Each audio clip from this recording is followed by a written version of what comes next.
Hey writers, I'm Ingrid Sundberg, and this is Ingrid's Notes, where we are rocking the topics of creative writing, craft, and process. And today I want to talk about killing your darlings. And more specifically, what I want to discuss is why it hurts so dang much to kill or cut those scenes that you love so much. So there are two things happening to you, the author, that is causing you to even consider a scene to be one of your darlings in the first place. One of those ones that you're like, really? I don't know that I can cut this.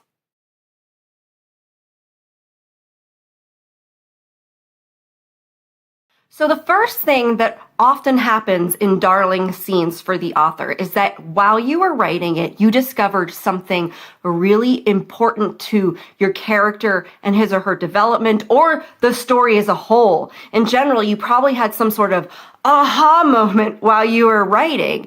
And now that energy, that emotion, that aha moment that you feel is endowed into the scene for you. You can't think about that scene without that emotion coming up for you. The second thing that might be happening is that while you are writing this scene, you achieved something that you're really proud of. You either wrote a gorgeous, beautiful, amazing passage, you had some sort of snappy dialogue that just sort of came alive, or it might even be that, you were laboring over this scene and you were like, I'm trying to figure out how it works, and then you finally crack it. And now you really feel that energy of, I did this great, wonderful, brilliant thing. It's really, the scene is related to you and something you're proud of having accomplished as a writer.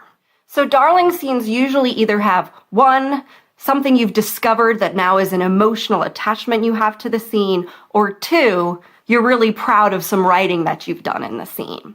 But what you need to notice in both of these is that this is an emotion that you've attached to the writing. It's all about you and how you feel about it. It has nothing to do with the story.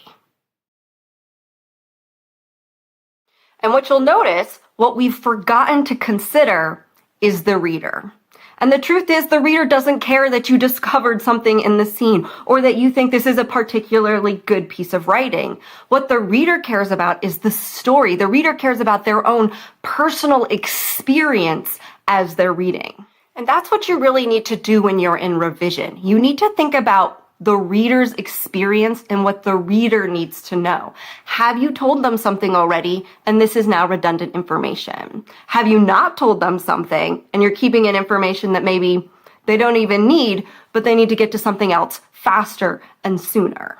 But here's what's so interesting and amazing. In those scenes where you discovered something brilliant about your character, like, for example, they're a complete liar, you discovered that. And after you did, you started to sprinkle in that information into all of your other scenes. And so that scene in which you discovered she's a liar, your reader may have actually discovered that 2 chapters earlier because you've already sprinkled it in there. They don't actually necessarily need it from the scene in which you discovered it because you've actually already told them somewhere else. Sometimes you spend a whole lot of time writing a scene, trying to crack the code of it. And that whole experience was really about teaching you something about writing, that the value of that scene was for you and your own personal development. And just because you cracked it doesn't mean it necessarily still works in the overall whole of the story. And you need to be ruthless and look at that and ask yourself, am I keeping this in because I labored so hard over it, or because this story actually needs it? So killing your darlings is painful because you're getting rid of something that has an emotional charge for you. But the real question is, does this scene still read and have an emotional charge for the reader? If you're in the revision process and you're looking at killing your darlings, there are 3 things that you should ask yourself while you're doing that.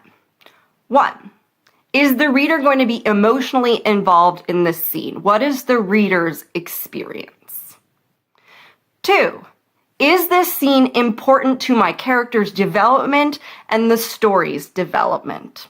Have I covered this already? Is it important at all, or is it excess? And 3, Am I putting this in here solely for my own ego? Because I'm emotionally attached to it because I think, oh, but you need to know that about my character. Or, oh, I spent so much time on this scene, so darn it, I'm putting it in. Be honest with yourself. The best way to really deal with revision is to take your book or your scenes and to put them away into a drawer for a month or 3 months or a year if you can stomach it. Why? Because time causes you to forget all of those little tiny nuances of what you were struggling with or why you phrased something a certain way and what you were trying to say. Time, distance, you forget that stuff and you start to read your story fresh for the first time as if you are a new reader. And then you go, this sentence makes absolutely no sense. What was I even trying to say here? Or you get bored. Or you go, wow, I thought this scene was really important and I'm totally ready to cut it. That distance allows you to forget and it allows you to look at something fresh without that emotional attachment. Remember that it is you, the writer, who first starts the book, but it's actually the reader who finishes it. It's the reader who takes the book, reads it, sees your words, and starts to imagine it and gives it a life of their own. So it's really important that you're always respecting the reader's experience. It's hard to kill your darlings. I know. Oh, I know. But let's be ruthless. Let's respect and honor our stories. Because when we do kill those darlings, when we don't actually need them, our stories are usually so much better. This is Ingrid's Notes, and if you've been enjoying these videos, please remember to subscribe and go out, be ruthless, ask yourself those questions and be honest. And remember, this story isn't really about you. It's about your characters. So honor them.